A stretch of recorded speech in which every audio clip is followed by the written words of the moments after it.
Hello, guys. Good day. This is Osei Guma, and I want to welcome you to another exciting session of the HYC Brand Entrepreneurs Network, where we bring you insights, tips, and strategies you need to build your business and take it to the next level.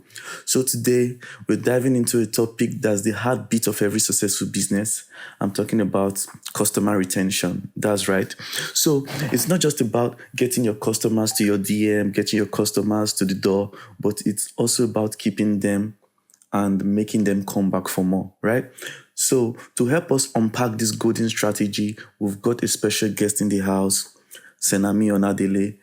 If you must know, Senami is a true maestro in the world of customer loyalty in marketing and brand communications, and she knows how to turn casual buyers into fans, into brand advocates. So permit me to say you are going to be in for a treat today because she'll be sharing secrets that can transform your customer base into a loyal community that will be around for a very, very, very, very long time. So whether you're in your office, you're on the go, wherever you are today, make sure you keep it locked down with us. Get comfortable, get ready to soak up all the knowledge. So without further ado, I would like to welcome our guest, Senami. Thank you very much for joining us today. Thank you for taking our time out of your busy schedule to be with us. Oh, wow. Thank you so much for having me. No problem at all. I have a passion for customer service, marketing and branding, which customer service is like a very, very crucial aspect to improving marketing and branding. So it's my pleasure being here. So thank you once again. So, Senami, this issue of customer retention, let's start from the ground up. What is customer retention and why is it important for entrepreneurs to pay attention to this strategy? Why is it important for growing businesses to adopt this strategy? Okay, so let me just put it in layman terms. Basically, customer retention is the ability to be able to hold down your customers, right? And get them to repeatedly buy from you or use your services or product, basically. Now, why is it important for customer retention? You see, over the years, when you get customers, you build customer loyalty. And when you keep, building your relationship with your customers, making sure that you know what you get them to you get their point of needs, right, rather than just thinking about what you want to get from them. Think about what they need, right? So it's very important to continue managing your customers well, because acquiring new customers can be quite difficult, because when you get a new customer, the first thing you're thinking about is, how do I convert this person? Second thing is, okay, how do I trust this person? And then the third thing is, how do I retain this person? But when you have customers already, you have passed the hurdle of the first and second step. What you now have to do is find a way of retaining them and building loyalty, so that they don't go patronizing other brands, which means that you're going to be losing sales. So I think this is just like a short form of explaining what customer retention is and why it is important for you to retain your customers, why it's good for your business. Yeah, and I completely agree with that because it is much, much easier to get customers to come back than chasing new ones. Take, for instance, like me, it's hard for me to buy stuffs online, right? But when I finally patronize somebody, because take it or leave it, when you're patronizing somebody for the first time, there's this doubt, there's this trust issues, because there are 1,001 things that can go wrong. So you just have to just say, okay, I think I can trust this person. So when the person delivers first time, it is much, much easier for them to go back, for you to go back to this same person and say, okay, I want to do it again. I want to get this stuff again. I want this color this time or something else, right? As against looking for another total stranger and trusting them and going through all that process again. So when it comes to customer retention, your customer service is key. Very, very, very, very important. So before we start talking about the strategies the customer retention strategies, the magic wands we can wave to get customers coming back. I'd like us to talk about the things that can possibly go wrong, right? Because if somebody already trusted you the first time to deliver, what is making it hard for them to trust you the second time? You must have done something wrong, right? So I would like us to explore those possible things that can go wrong that will make a customer not want to do business with us the second time.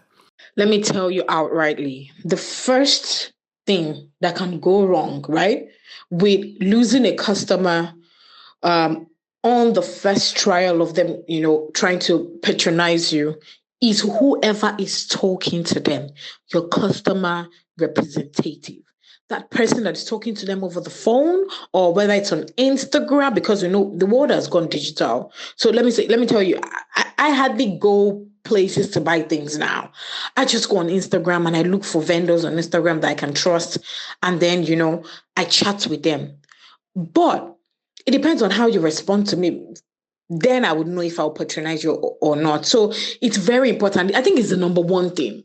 The number one thing is how your customer representative, whoever is representing the brand, right, talks to the customer, because that's what will determine. Even if you don't have what that customer wants, right, you can actually retain that customer when you have that product. So let me give you two examples.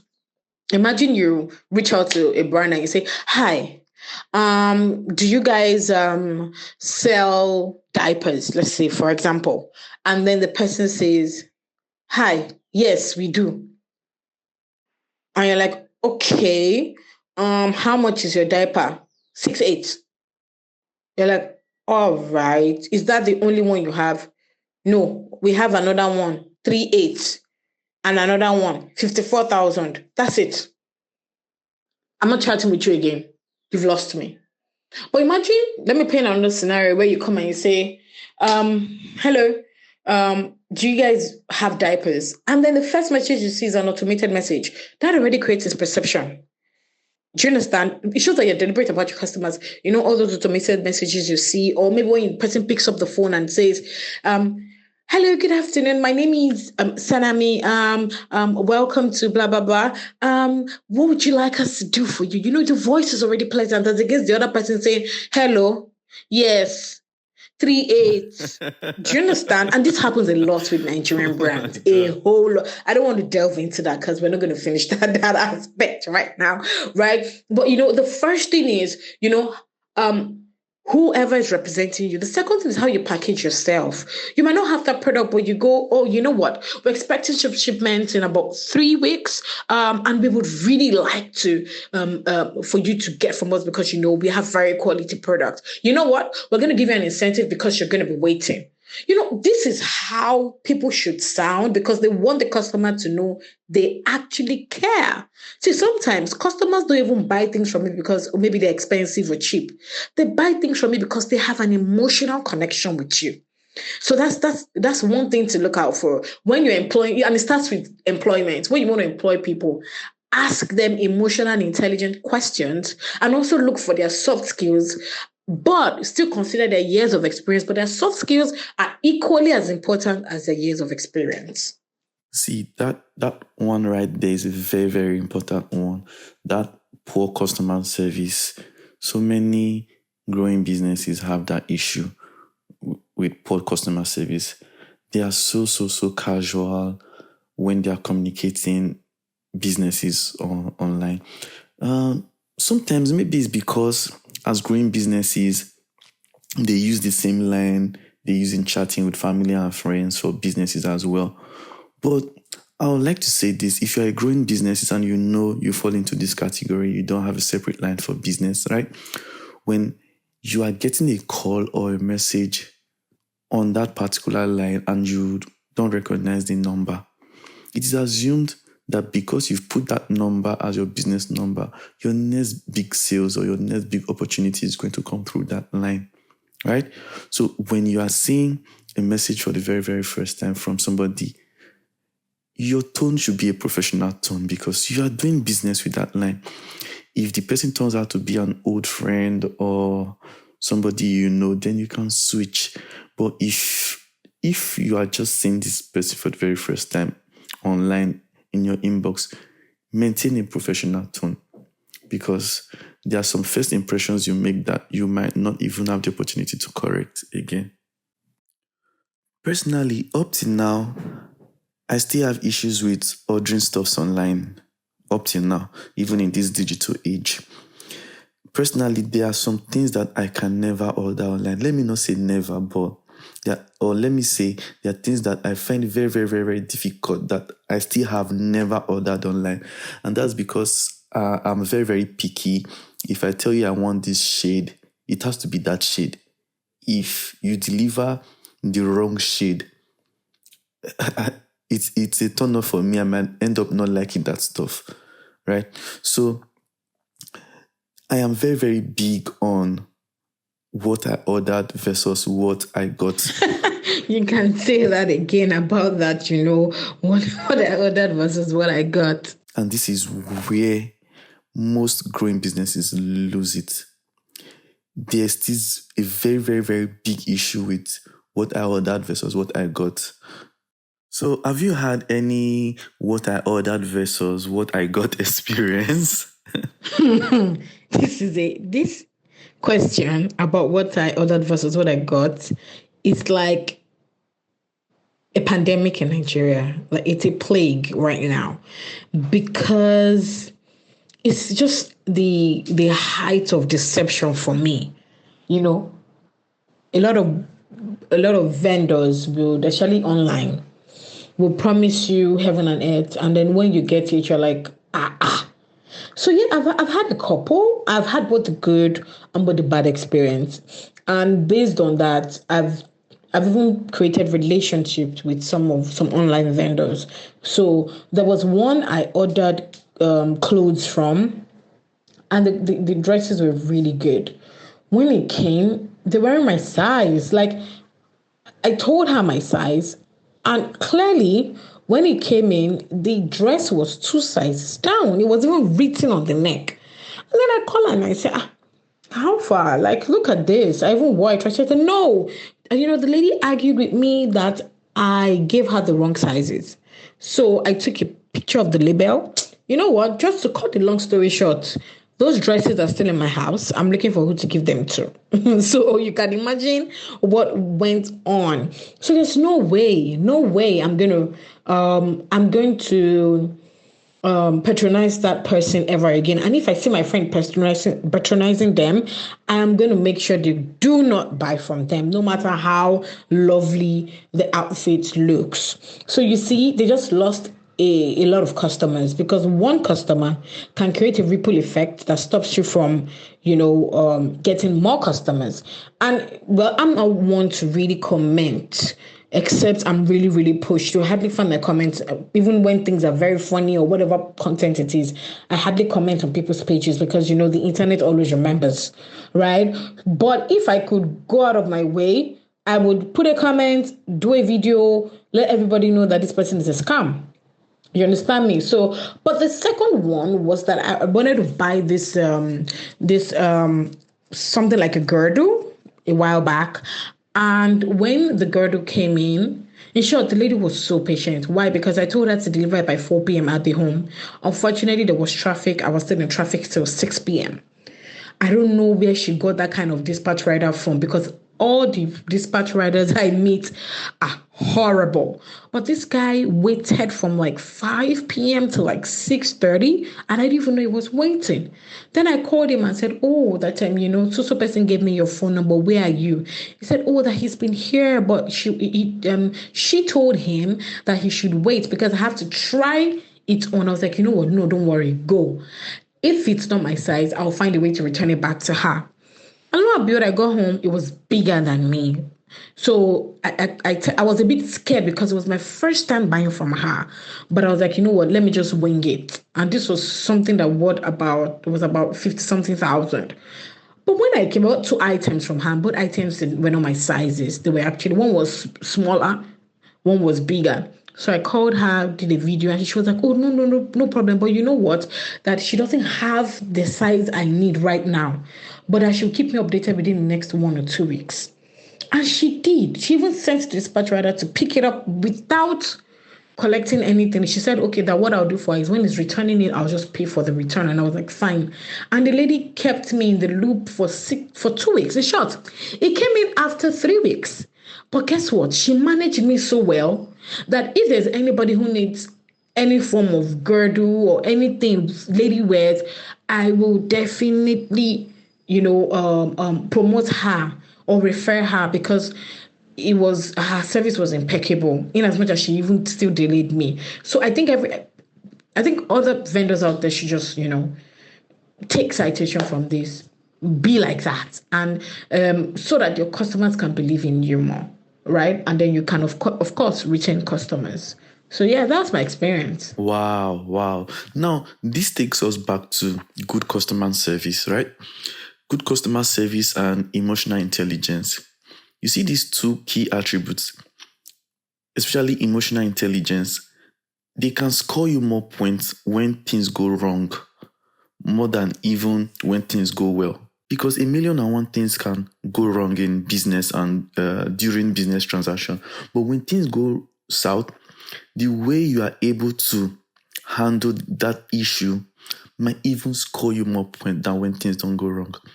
Because when things go south and you are able to communicate through your actions and inactions to the customer that you care so much about their convenience, they will always come back. Because remember, if you're an entrepreneur and you're doing business online, first bear in mind that the first reason why most people even do business online as against going to the open market is convenience. That convenience they enjoy, that behind their keypad, they can order it and get it in their doorstep. So if you are doing business, they are doing business with you, and they get any reason to think that it is not convenient doing business with you, they will not come back. They'll choose somebody else. So you must give your buyers convenience. You must make it convenient for them to buy from you. Yes, absolutely. Things can actually do go wrong, but it's just how you manage it. I agree with you. Then there's this other very, very big red flag that some online vendors do. They'll post and post and post and post and post and post and post and post from morning till night, right? Then you finally see something that you like, and you're like, oh, I like this. Is it available? And they tell you yes. And you start discussing, asking about their delivery, just to understand their policies. When can it be delivered? They'll tell you it can be delivered in 2 days or 3 days. Some people even tell you 5 working days. You say, okay, no problem. How much? Send your account details. At that point where you ask for the account details, they start telling you, I'm coming. Let me ask if it's still available. For Christ's sake, all this while we've been discussing, it was enough time for you to ask your suppliers if this item was available, but you waited till I asked for your account number. Now, this gives me the impression that those items, you are not even the one selling those items. You are a vendor of another vendor of another vendor. And I have this feeling that you are just compounding the cost for me. I'm just going to be paying maybe twice as more as I should actually be paying for those items. So if you are an online vendor that probably pick from suppliers, you must know how to manage your business and do it in a way that it's convenient for your buyers. In addition to what you just said now about, another thing they do is when you see that product and then you go to their comment and then they say DM for price. DM for price what? It's just easier when you just put the price there. We know that yes, there's inflation. It might change over, the months or years. But when you put your price there and you want to reprice, you put it above it to say, oh, due to inflation or due to this, we are rebranding, or we have to change our prices, basically. But when you say DM for price, me, it's a red flag for me, because it means you're not honest. It means you want to profile me, right? That means you give Mr. A another price different from the price you're giving Mr. B. Do you understand what I'm saying? So it's something they should stop. Online vendors, please stop it. It's true. If you're asking me to DM for price, it means you want to cheat me. That is what I believe. Some will go as far as going to your profile on Instagram. They'll check your pictures and now know how to cap the price. It's just funny things happening. Like, why would you even do that? It's dishonesty, right? If you want to make your items very, very expensive, you want to cap them at 100% profit margin, by all means do it and invest in your marketing. And you also get your customers that will be buying for you from you at expensive rate. There are people for that market, right? You get it. We want our businesses to be big, like big brands like Nike. And these big brands, they don't hide their price. They put it on their website. They put it everywhere. Everybody knows the price. But you, a growing business trying to even gain customer trust, you are doing all things possible for them not to even trust you. Why?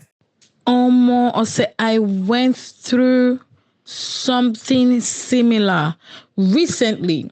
So there was this, let me just make it really short. There was this girl that I knew from my former office, and so I asked a friend, I want to buy shoes though. Do you know anybody selling shoes? Like, patronize this girl now. And then I reach out to her. She sends me pictures of the shoes she has. I pick a particular one. And then the next thing, she delivers. She didn't even deliver. I went to pick it from her. And what the shoes, they were not my size. I was like, what kind of shoes? She said, that no is a production, that this one is not imported, this one is Nigerian. I'm like, if you told me it was Nigerian, I wouldn't have bought it from you, but not a problem. Can you change it? She's like, I'll have to ask the vendor. I'm like, are you not the one selling it? You know what? We were going back and forth about the shoe. I said, okay, so is the shoe ready? Can I have, she would say, the woman doesn't want to collect it back. I said, okay, you know what, refund me. She said, I cannot refund you. I've bought it already. And the woman I bought it from, I was just like, no. This thing is really stressful. If I knew you were not the one selling this thing to me, I wouldn't have even bought it, because it's like, you're not the owner of the product. I understand you need to hustle, but at the same time, you can't do it at the detriment of my own peace of mind. Do you know this thing was on for about 2 weeks? I was even patient with her because I kind of liked her. So I told her, okay, you know what? Let me know what other designs you have. She sent them. I didn't like them. I told her, okay, you know what? I'll wait. Next thing she says, the woman has it available, this color. I said, okay, no problem. Go and get it for me. Comes back and says, sorry, she sold it before I got it. I just said, you know what? I give it to Friday. If you don't refund me, then we might have issues. On Friday, she didn't reach out. On Monday, I reached out to her. Then she now eventually, refunds me. So that's another thing. Like, you're absolutely right. It is stressful for customers to be treated that way because you're not sure about what you're selling, right? Vendors, you guys need to stop it. We really need to stop it. That's like you are selling what you are not selling, right? So if you are a personal shopper, just tell us, I'm a personal shopper. Bio, just say you're a personal shopper. Like, I respect you for what you do. And I'm like, okay, you know what? You're my middleman. You're making things easier for me. That's fine. But not that you tell me you sell shoes and you sell bags, and at the end of the day, you don't even have them. Well, it is well. God will help us. So I haven't talked about the red flags. So what are those strategies that growing businesses like us can start to adopt?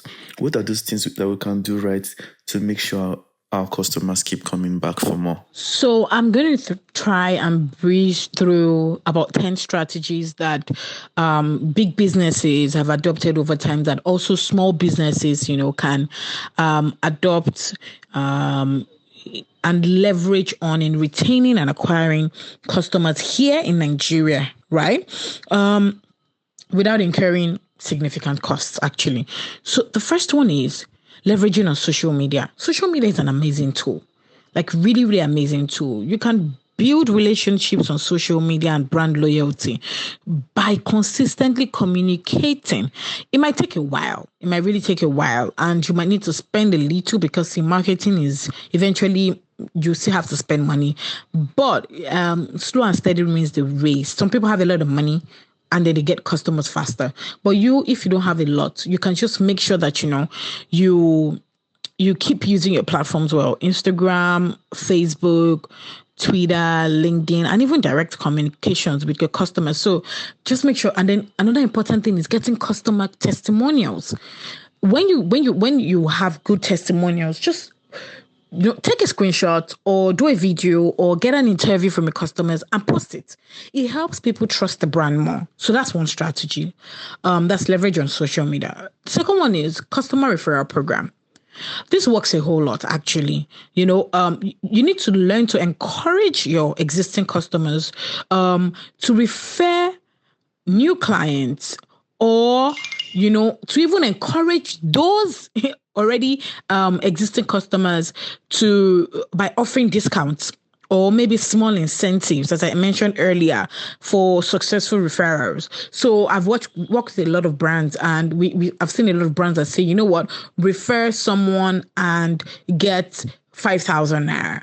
So imagine that's another side hustle for people, and it's a very good way for you to make your money. So imagine your product is 20,000.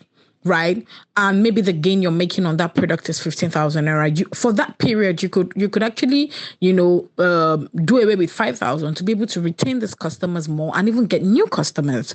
So it's a fantastic way. Customer referral programs is a very, very effective and cost-effective word-of-mouth and marketing channel. The next one is personalized communication. See, guys, customer is king. Customer will always be king. So you need to remember that. So you need to be able to use your data, right, to send personalized messages or offers to customers, be it via email, DM, SMS, let them feel valued and understood. So you know that when this customer reaches out to me, right, or okay, these are her friends, they reach out to me in this way, they talk to me this manner, or let me use that to respond to them. So you just respond to them to say, oh, hi, good evening. If there's a language they usually use, just use that language with them. Now, another thing about this is that it's very important for you to know your customers, because it will help you know your customer segmentation, and it can even help you retarget when you're sponsoring your posts. But I'll come to that. Right. So that's personalized communication, which is customer is king. Now, loyalty programs. This might be a bit slow because, it just basically means, you develop maybe like a simple program where repeat customers earn points, discounts on future purchases, incentivizing, them to keep coming back. Like a brand I'm going to use, for example, is Spa. The reason I don't go to other supermarkets sometimes is because of Spa's loyalty program. I just tap it on my app, and I'm like, even if it's 1,000 at the end of the year, at least maybe I'll buy one chocolate for my niece or my nephew or my son. You get what I mean? So like, it's just there. It might be slow, but it actually works eventually. MedPlus also does that. I know Med, because I used to work with MedPlus, and the loyalty program was quite useful for some of the customers, right? So these are two brands I know have used it. Even Blue Book Financials, Dealmakers BDC, they use the same thing. Right now, Dealmakers BDC is running a refund and earn campaign where if you refer somebody, you get 1 naira on every transaction. And that might be a fantastic side hustle, because this is it. If you bring somebody that buys maybe $50,000 or $100,000, something, you've just earned 100,000 naira or 50,000 naira. Do you understand? So, this actually, this goes back to, talking about, referral programs and loyalty programs, because they work hand in hand, right? Content marketing. So, content marketing is one that might not give you direct sales, right? But it's very valuable to create content like blogs, statics, videos, tutorials, to address your customers' pain points. Yes, I would say pain points, and to also position your brand as a thought leader or a trusted brand. At the end of the day, when people go and check on you on the internet, right? They see things you've done. They know, okay, this person is quite adept in what they do. They know about the industry. So having this content, content marketing is very, very important. And it also improves your SEO. The more content you put out there using your keywords, the more your brand ranks, the more your website ranks, the more you get more credibility. Do you understand? So it's very important. Content marketing is actually important. You might not think it's important, but it is important. We said this. We cannot overflog this. You cannot overflog this. exceptional customer service. We've said it before. You need to prioritize customer service, by responding promptly to inquiries, resolving issues effectively, and also, trying to basically turn customers into loyal advocates. Because see, there's some brands that I remember when I was still addicted to Pepsi. At a point, I didn't even know the difference between what Coke and Pepsi tasted like. Like I just take the both of them. But guess what? Eventually, I started loving Pepsi, right? And before I knew it, I became a brand advocate for Pepsi. Like if I go somewhere and I see Pepsi and I see Coca-Cola, I'll tell my friends, no, don't buy Coca-Cola, buy Pepsi. And this was because I had gone for Pepsi's event. I had friends working in Pepsi. Pepsi felt like the coolest brand ever. So based on this, I became an advocate. So, it's also, and then Pepsi's contents were like banging almost every time, right? So based on this, I feel, all right. I know that having exceptional customer service will really go a long way. And by the way, yeah, somebody at Pepsi Lituation event, attended to me really, really well when I think I lost my ticket or something. I wanted to enter a game. And that was another thing that, blew my mind. So like out of the large crowd, she just really, really attended to me. So I'm like, do you attend to everybody like this? So, exceptional customer service is important. So, number 8 for me is customer or community engagement.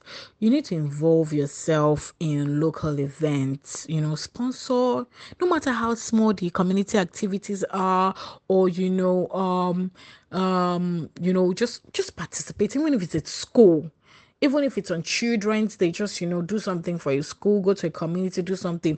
It just shows that you care. And this will actually increase your brand visibility and build strong local connections for you.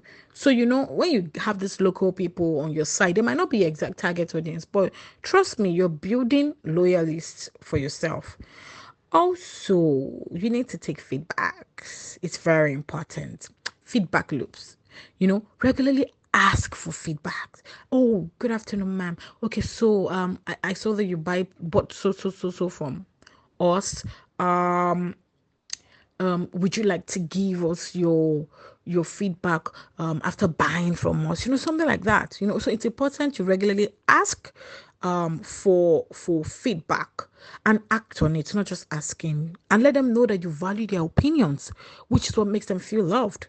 And let them know you're also committed to continuously improving your brand for them. So yes, that's all about feedback.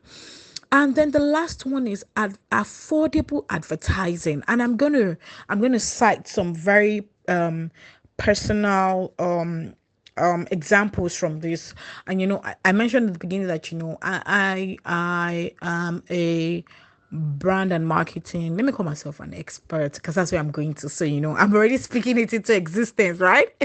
Yes. So what I do is I build brands from ground, and then whether you're just a fledgling brand or you're already established, I can build you up, and based on your aim, right, whatever you're trying to achieve for the brand, I can make it come into fruition. And I'm going to talk about affordable advertising. So you have to utilize cost-effective digital adverts. It's very important. You see, when you go online today, you see a lot of people advertising.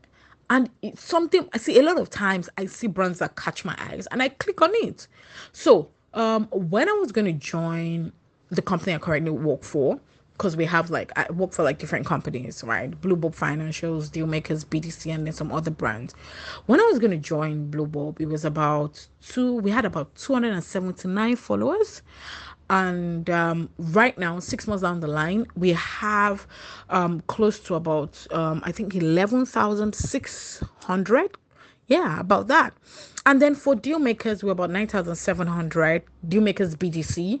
And right now we have about 26,000 followers, and they are very active customers. Like these people DM us, ask us for rates, ask us for financial advisory for Blue Bob Financials. And how did we do this? Well, in the beginning when I came in, I wasn't so concerned about spending a lot of money. First, I wanted to do the A and B testing, which means that, okay, what works and what doesn't work. If I try this, will it work? If I try that, will it work? And at the end of the day, we realize that for brands to be able to get more customers, build their customers, and also get more leads, you need to spend money no matter how small. But one secret which I'm gonna give on this podcast is that when you want to advertise a product, you can actually put an incentive to it. It helps your brand go further 3 times more. Let me explain myself. So in a week, let's say for example, you have just $100 to spend, right? Divide that $100 into three or four, right? Now, or into two, as you wish.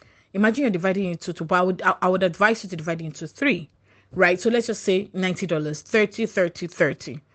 Let one, but let $30 go to your product, your product. Let you advertise your product and let it say exactly what you're doing.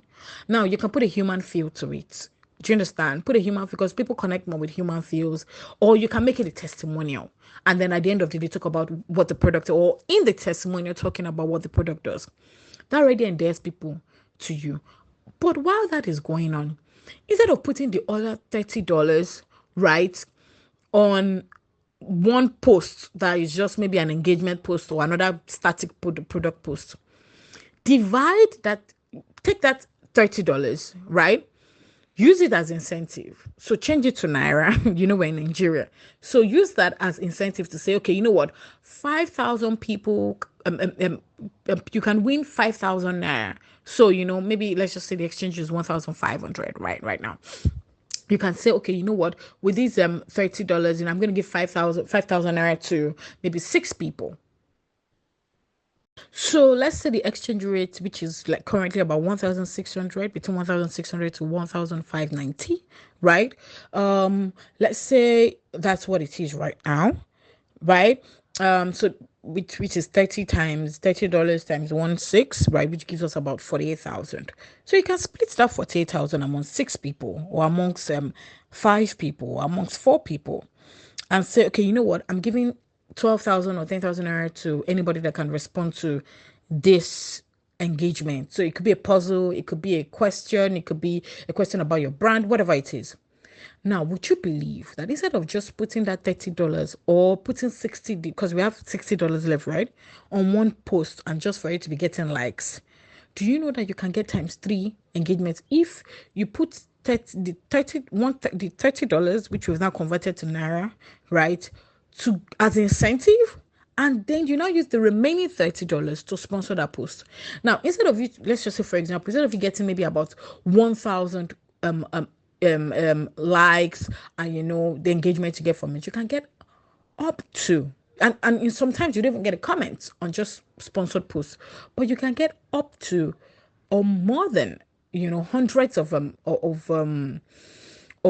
comments, engagements, likes, shares, saves, and then you'll be wondering, where are all these people coming from? It's because people like incentives. And the more you can grow your page, the more credibility you get in the eyes of your customers.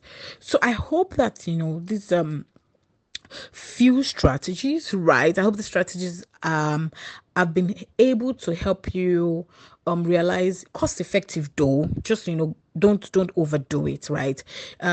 These strategies are actually very cost effective. They're scalable, and they allow small businesses to compete with larger brands by focusing on customer engagement and value creation, and also customer retention, and even getting new leads, right? So I hope this has been insightful and maybe helpful.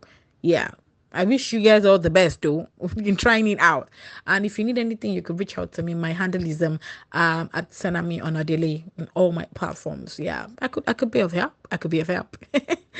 And in addition to community engagement, you could also look for partnerships, like small partnerships with different brands, which is collaborations and partnerships. So partner with other small businesses, for co-promotions or events.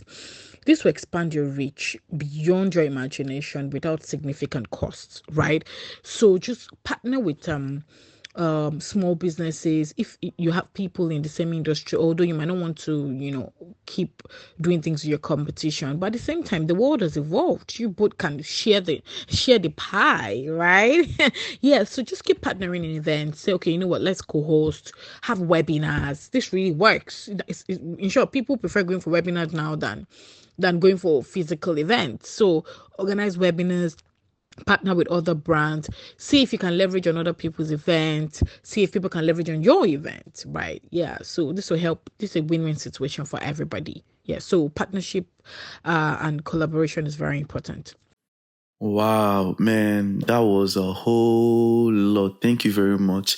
You've given us 3-course meal. You've given us appetizer, main dish, dessert. In fact, you've even given us takeaway to take home.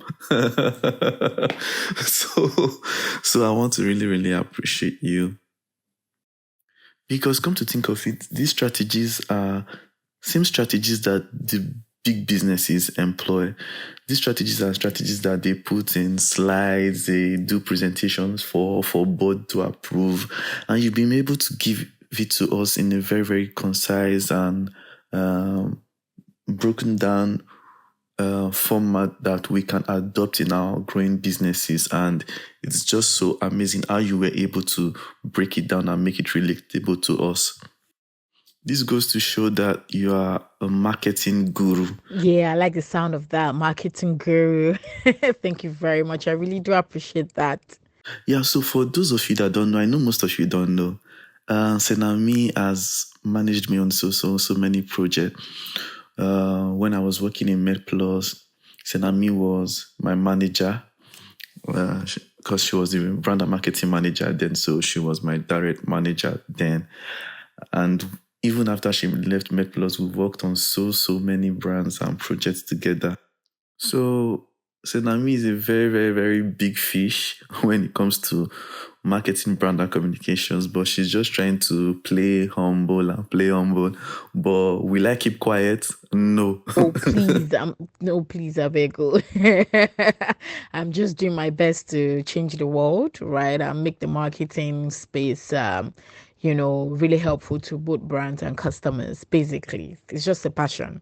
That goes to show that when you know your onions, people will always refer you, people will always be the one blowing your trumpet, singing your praise, and become your own brand advocate, even as individuals in our personal lives and in the way we handle our business.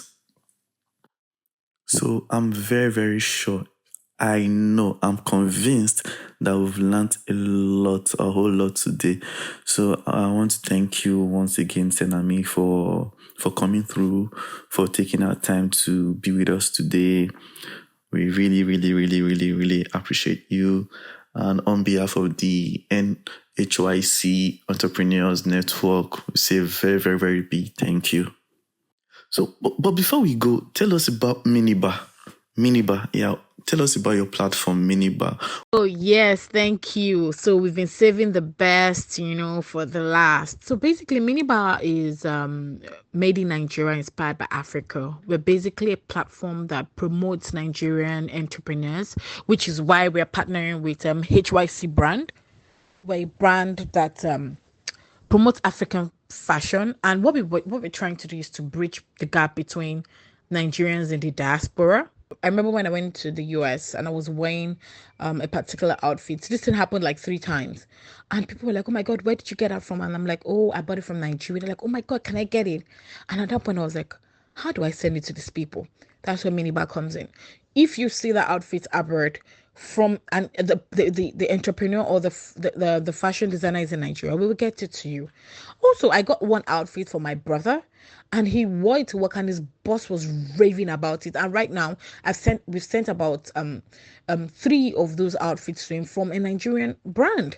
And his boss is white actually, so he really, really loved it. So things like these are the kind of things that we do, right, for brands to push Nigeria and make Nigeria put Nigeria on the map. Basically, you see, Nigerian fashion has I think it's the best in the world and really interesting because when I see what people do, right, it really, really inspires me. It was formerly One Voice Nigeria podcast, and then we now transitioned into Minibar, you know. So, and another thing we do is that when we make sales for these brands through our minibar page, right? The page is I am underscore minibar on Instagram and other platforms. When we make sales for you, part of the proceed goes into project in Nigeria. So that's another part, nation building. So we're using Nigerian fashion entrepreneurship to build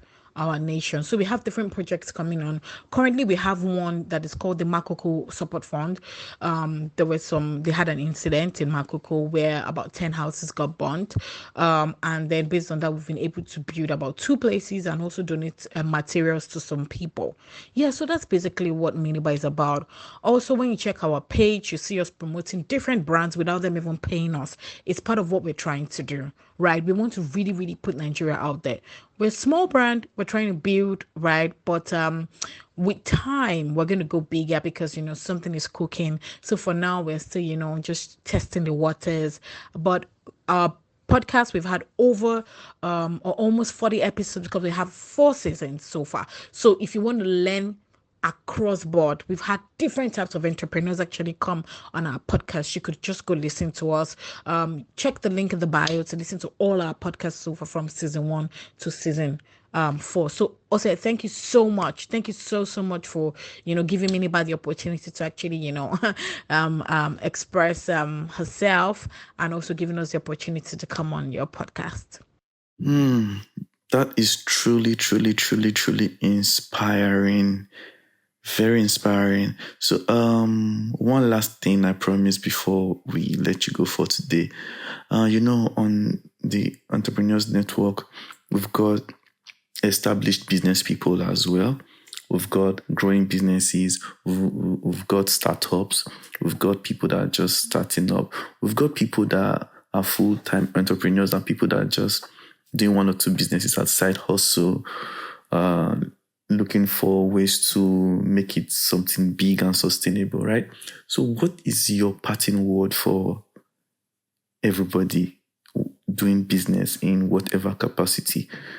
What is your word of encouragement for them? Because being an entrepreneur is not easy. Everybody that has been into it and that is into it know this fact, that it's not the easy way out. So what is your parting message for every business person out here? Okay, so yeah, definitely. I know it's not easy being an entrepreneur. I have a 9 to 5, but I have other things I do on the side because mom was not live by one source of income alone, right? And my husband is actually a full-time entrepreneur. He has a short-leg company called Homely. So I know how it is for entrepreneurs. Today is very high, tomorrow very low. But one thing is, I believe that perseverance, hard work, and prayers. See, you can do all the hard work in the world, and if God doesn't bless the works of your hands, it's going nowhere. But you can just put in your best, and you just see that everything you're doing is multiplying in like 1,000 or million folds or 100 folds. You understand? So what I'm just going to keep encouraging all entrepreneurs out there is that be deliberate about what you're doing, have a lot of passion for what you're doing, work smart rather than working too hard. Work smart, and then put God at the forefront of everything you do, because trust me, I'm a living testimony of having Christ in everything I do. That's the only way I've been able to come this far in my career, and I hope like these few things will be able to help you and guide you going forward. Thank you so much for having me on your podcast. Ose, you're doing an amazing job putting together a community. You guys, Ose has put together a community of creatives. Like when I see what he's doing, I'm like, damn, I'm proud of you. I'm proud of you. Yeah, well done. Thank you so much for having other people in mind. He dishes out different things, having different webinars, talking to different people, training different people. God bless you. God bless you. God bless HYC brand. Thank you so much for having me. Till we meet again. Thank you guys. Bye. Thank you. And God bless you. God bless every business person out here. Thank you guys for staying this long. I appreciate you guys. So see you on the next one. Keep being creative, keep doing business, keep making money. See you at the top.